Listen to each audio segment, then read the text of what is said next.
এভাবে যারা হামলা চালায় আমরা স্পষ্টভাবে বলে দিতে চাই, এই হামলার স্টাইল ছাত্রলীগের সাথে মিলে যায়। নিষিদ্ধ সংগঠন ছাত্রলীগ যেভাবে চেতনার দোহাই দিয়ে, ওই মুজিববাদী বাঙালি জাতীয়তাবাদের দোহাই দিয়ে স্ট্যাম্পের মাথায়, হকি স্টিকের মাথায় হেলমেট পরিধান করে হামলা চালাতো, আমরা একই রকম হামলার গন্ধ এখানেও দেখতে পাচ্ছি।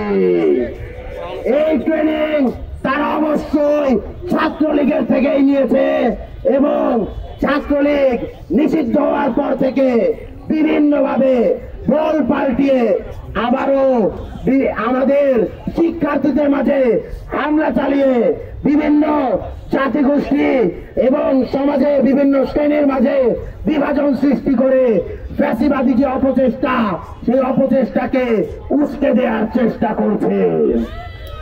আমরা স্পষ্টভাবে বলে দিতে চাই, যতবারই ফ্যাসিবাদী পায় তারা মাথা তোলার চেষ্টা করবে, আমরা তাদেরকে পায়ের তলায় পিষে দেব। আইন শৃঙ্খলা বাহিনী কি করে, স্বরাষ্ট্র মন্ত্রণালয় কি করে, এদেশের ইন্টেলিজেন্স তারা কি ঘোড়ার ঘাস খায়?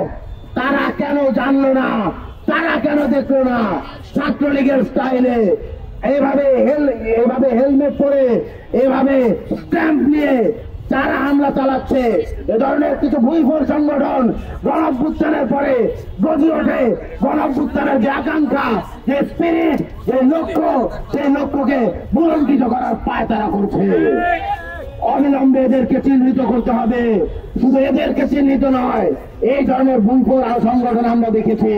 ছাত্রলীগ স্লোগান ৭১, মুক্তিযুদ্ধ মন্ত্রের নাম করে এই ধরনের লাঠিয়াল বাহিনী পালত। এদের পেছনে কারা রয়েছে, কারার ফাইন্যান্সেরা চলে, কারা এদের ব্যাকআপ দেয়, তাদেরকে চিহ্নিত করতে হবে। পালের গোদাদের যদি চিহ্নিত করা না যায়, এই ধরনের ভুইফোর সংগঠন বারবার গজিয়ে উঠবে।